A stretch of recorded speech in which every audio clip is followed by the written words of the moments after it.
Hello and welcome back to another episode of the Pop Punk Grandad podcast. Lucky enough today I have Scotty from the band SLACKRR from down south. Say hello everyone. Hello mate, hello everyone, how you doing? So, me and Scotty have known each other for a while. We've only actually met once, but he's in a very, very talented band. Probably one of the hardest working bands I've ever known.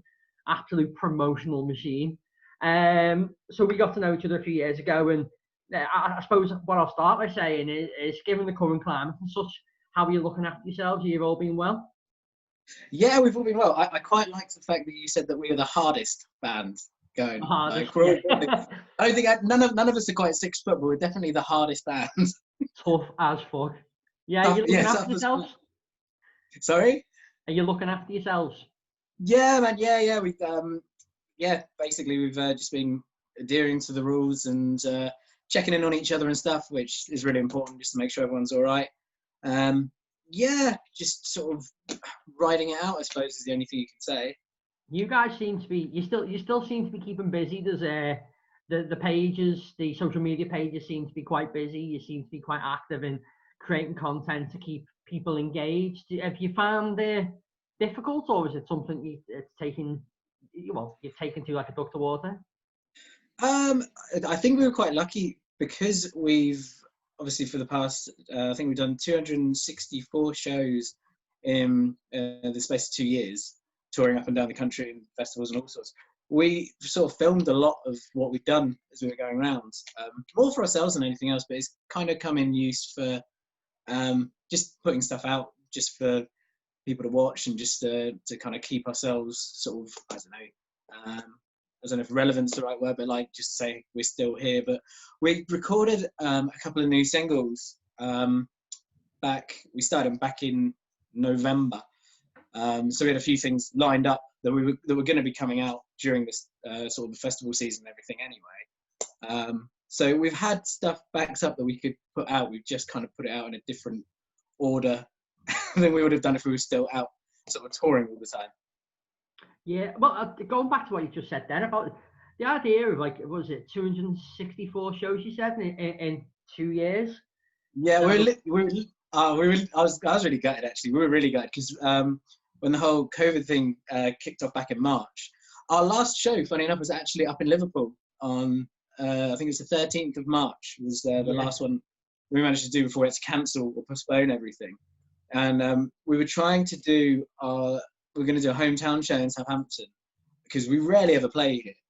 And we were like, if we do that, at least we've got 265. That's a nice sort of rounded up kind of number. 264 is, yeah. 264 just said, all right, that's fine. It's madness that, especially for bands that you would sort of class as unsigned and under the radar.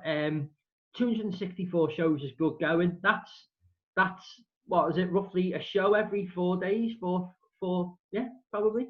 I think somebody worked out once. Yeah, it's like a show every 4 days, every 3 days. It's something ridiculous. Which is good going for a band where I'm not so totally aware of like you sort of your financial backing or anything like that, and it's not something I want to go into because it's a private matter. But for a band who is less than 2 years old to be that prolific, I mean, it's a testament to who you guys are as a band that you put as much as you have in. Do you think is that something that you drive, or is it something that the band as a whole embodies? I think it's something that happened like organically. We all love playing live, and we've been fortunate in this, like with people asking us to come and play shows, and just working hard to get shows and just taking the opportunities that were there. I think it just became like an ethos, I guess. We just kind of, it wasn't much thought that went into it. It's just like, yeah, cool, we'll definitely go and do these shows. And yeah, I think it's just something that's kind of ingrained in us now. We like being out on the road. We've met so many cool people, like literally over the 2 years of being a band, which is one of the coolest things about it. Is you get to go and play these shows, make new fans, see some cool bands, and make friends. You know, like how we met like a year ago. And so yeah, I think we just got the bug for it, and we've been fortunate enough to be able to do it. So yeah, I guess it's just become yeah, just a band thing. It's just something we do. Like, because Joe, our drummer, he joined just because we had when we played with you guys. Yeah, he came up, didn't he? Yeah, Jay was filling in for us over last summer, just as a dep, and then Joe literally came into the band about a week after we played up in Liverpool with you guys. Yeah. So he's been in since September, but he just jumped straight in and just kind of just got on board with what we were doing with all the touring and stuff. So I guess Quick sidebar: our drummers, the most annoying people in the world. They were up until I met Joe. I think actually, Joe is probably the funniest person I've ever met. I don't think I've met someone who's who's more cynical than I thought I could ever be. But like his humor is very dry. It's very, I don't know. It's just funny. He's cool as fuck. Yeah, but up until that point, I thought drummers were a pain. Yeah. Yeah. No, I know they are. So obviously, we're you and Kate being at the core of the project originally. When coming in, have you noticed a change in the band? Is there a different feel? Sort of the way you produce music, has it changed, or do you still have a set process? Actually, funny, it had kind of changed a little bit because I've pretty much pre-pro'd the whole of the second. I'll go back to the first. Basically, the first album was a lot of me just writing everything. I just do all the pre-production. I do all the drums. I do the songs, the vocals, all the arrangements, everything, and then we go into the studio, and then we did the whole of the first album that way. So there's a lot of I'd write an idea, take it into the band, make sure it works in a live setting, then go and just program all the parts, take from like recordings from the rehearsal sessions, then send it across to our producer. Whereas this time it's been up until for the final couple of songs, it's been us going in. I've come in with an idea with the whole song kind of written as I think it should be, and then kind of change stuff as we went along. So like with Joe coming in, that had a massive impact because of what he could do on the drums, and in terms of like he's quite creative and kind of quite intuitive to like what I'm doing. So instead of having to be like, I really want it to be like this, I'll be playing something and go like, oh, that should definitely go like this. And it's kind of like, I was thinking that, or sometimes you'll throw something different into the mix. Like, so yeah, it's been a bit different this time, apart from the last couple of songs that I've written for it because we've been in lockdown. So I've kind of gone back to the old way. So yeah, the new album's kind of like half and half. It's like most of it was done sort of all together in a rehearsal room. The last couple have kind of been like, hey guys, I've got this, and they're like, yeah, that sounds cool. If I had to ask you honestly, do you prefer one way? Do you prefer writing the songs yourself, or are you on board totally with the collaborative effort? Honestly, I don't know, because I used to 100% be, especially like after the first album and the first singles, I was like, I like doing this on my own and being like, this is how we're playing it.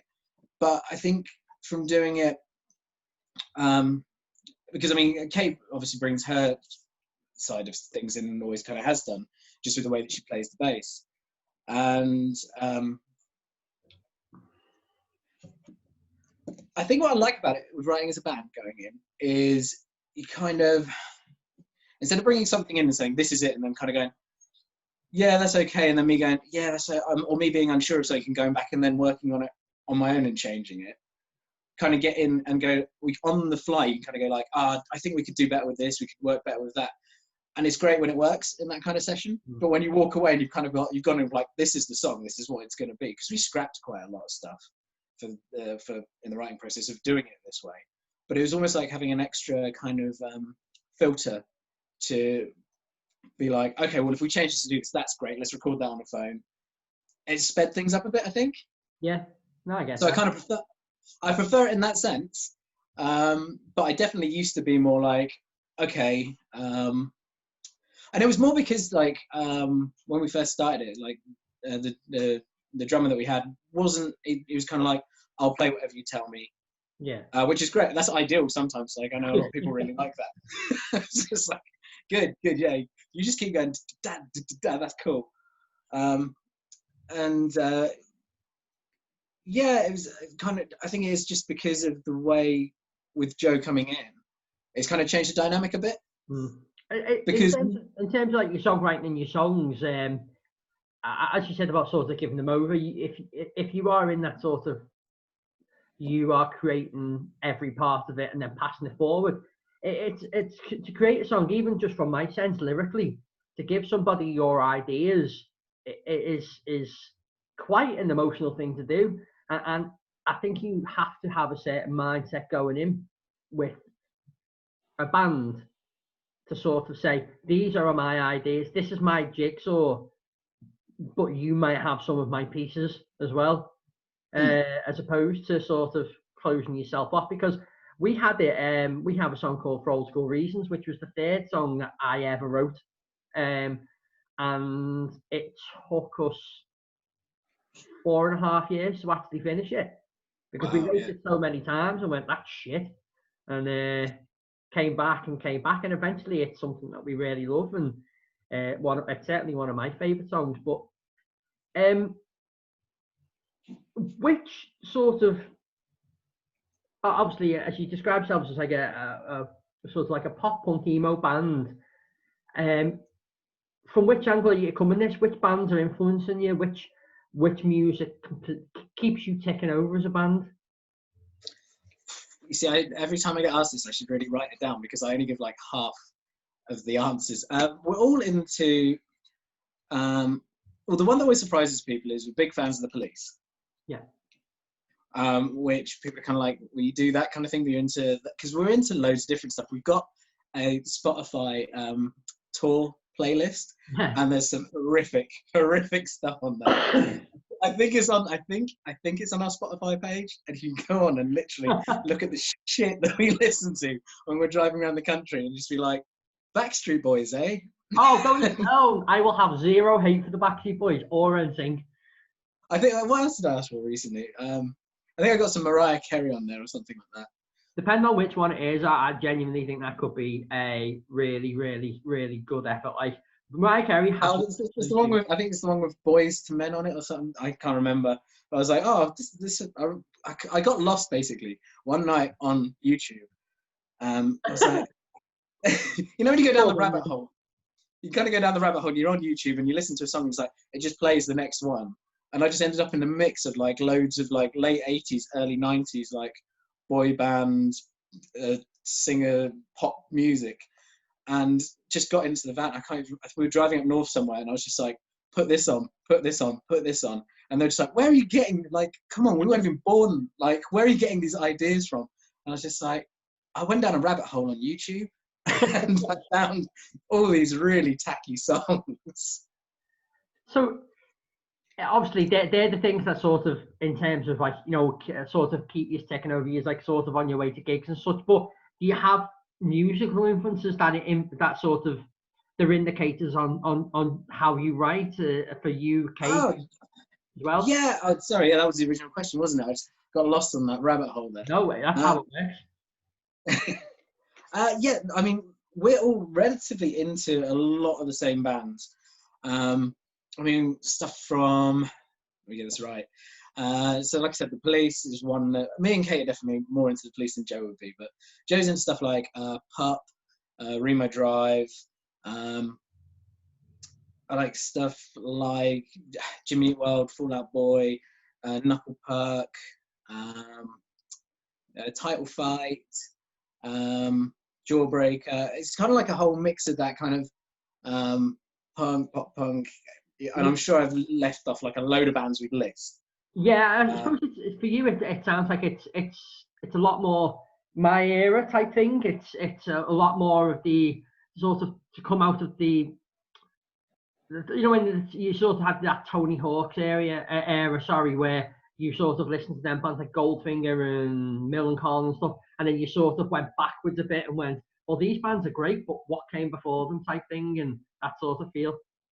Yeah, kind of. Yeah, I mean, it's kind of, it's a weird one because we do just like loads of different eras of like the genre, as well as loads of other things outside of the genre. I think, you know, I think it's because we're constantly discovering things. Like Spotify is great, and so is YouTube for just kind of going, oh, that sounds cool. That's really nice.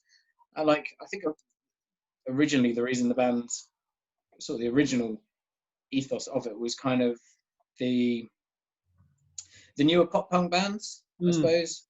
Not like Neck Deep, probably more like Knuckle Puck, and that's. I mean, not the thing is, you don't really even listen to like the story so far and stuff. Like, there's a couple of songs.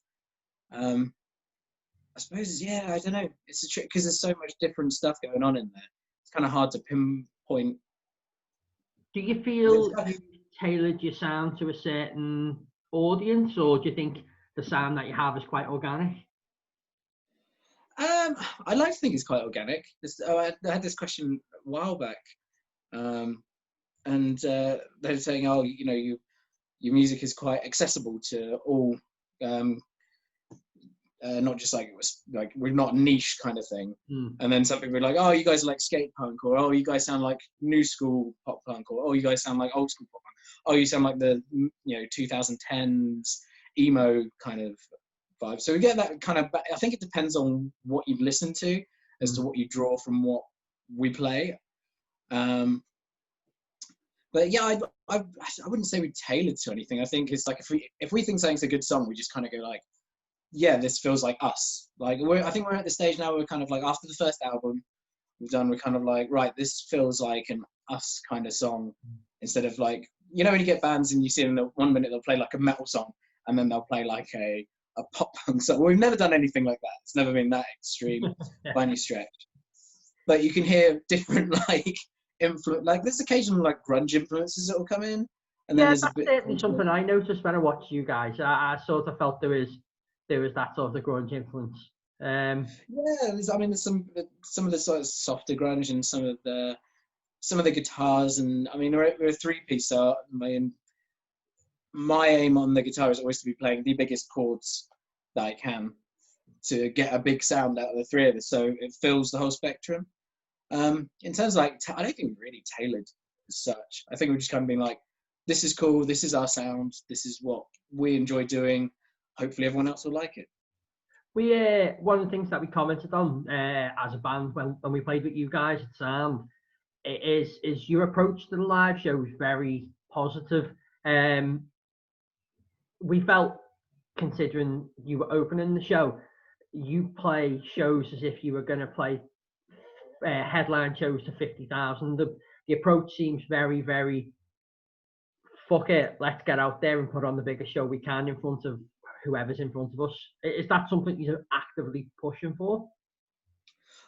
I think you always want to put on the best show you can to show the best side of the band. Like, because I mean, we've played from like we headlined a stage at the Isle of Wight Festival last year, so we've done from that to coming up and opening for you guys when you asked us to come up, to playing venues from like the Waterfront, the Wedgwood Rooms, which are all like 700 cap venues, down to real small places. I think I don't think we do it on like intentionally. It's just kind of like we're just having fun. Yeah. And so I think that's just kind of like, you just kind of get lost. It's like, well, if we're having fun, hopefully someone else there will have fun as well. It doesn't matter how many people are there. I mean, that was basically, I think that was our ethos from the start. It's like, let's have fun while we do this, because if we're not having fun and we're just trying to, I don't know, do it disingenuously, it just, it's going to come across. Of creating a positive attitude within the band, the level itself stays high anyway, I guess. Yeah, I mean, the thing is, when I was talking about Joe earlier on, Joe lives around the corner from me, and so does Kate. So before that, like, we'd have drummers who didn't live necessarily near us, because Joe was in another band from down in Southampton.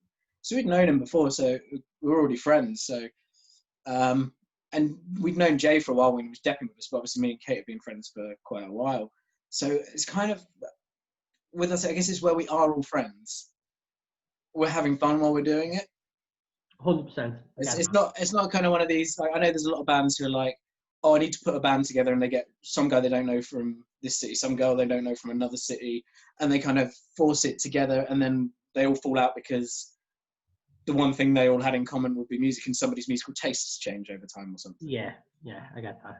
Does that make sense? Like, no, I get that. Obviously, in some cases it works perfectly, because you do you do. And essentially, it's the forced marriage of music, isn't it? So, but it's I do agree on this. Is the one thing that we've always found is when we've had to replace members, it's always worked better when we've had a former relationship with the person who came in, which is brilliant. Ridiculously, we're getting sort of the point where I need to sort of start winding it up. But the one thing I kind of wanted to offer was coronavirus has been sort of a death knell for so many bands, because it's battered the, for a lot of people it's two jobs. Everyone's got a job, and then the second one that comes after it is music. Where can people find your band, and what can they be doing to support SLACKRR? What can they do to, if they haven't got the money, what can they do to support elsewhere?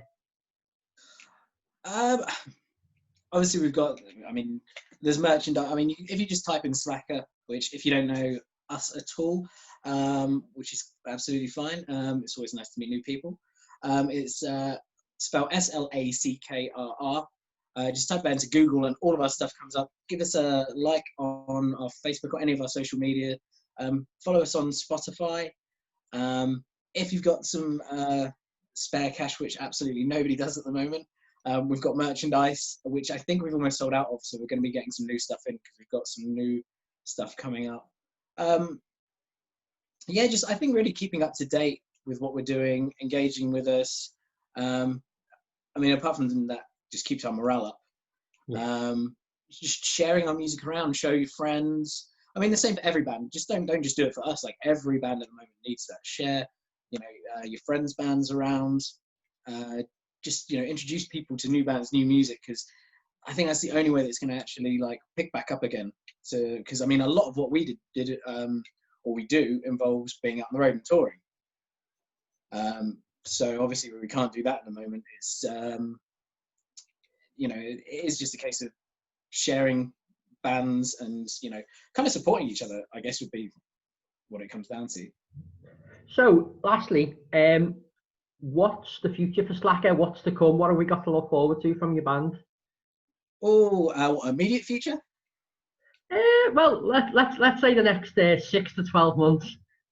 6 to 12 months.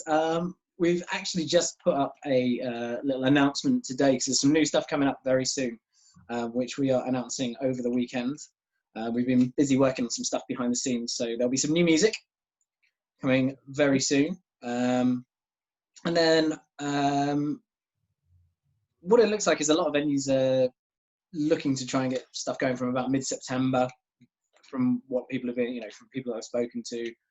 Obviously, it's all quite tentative as to what happens with this situation. So we'll be back out on the road again because we've been speaking to people about all that sort of stuff. And the second album, we are hoping to get into the studio and start recording. So it's going to be all new music videos, new merch, getting back out on the road again, and just meeting as many people as possible and hanging out. Fantastic. So thank you very much for being with me today. Really, really appreciate it. No worries, mate. It's good to see you. So if you are interested in finding SLACKRR, they are literally everywhere. They are on Facebook, Instagram, Twitter. You can find them on Spotify. As I said, you can type them into Google. That is SLACKRR. And you'll find everything there. But please look them up. If you know anybody who is in a band, the chances are they know Scotty anyway. Because as I said, he is one of the hardest working musicians in the local industry at the moment. But again, thank you for being with me, Scotty. Really, really appreciate your time. Mate, thanks very much. And hopefully we'll see you again soon. Indeed. So thank you very much if you're watching. We'll be back next week with somebody else. Not sure who yet because I haven't finished all the episodes. But stay with us. Please share, please like, please forward this to the friends you think you're going to like it. But from the Pop Punk Grandad podcast, thank you very much, and we'll see you soon.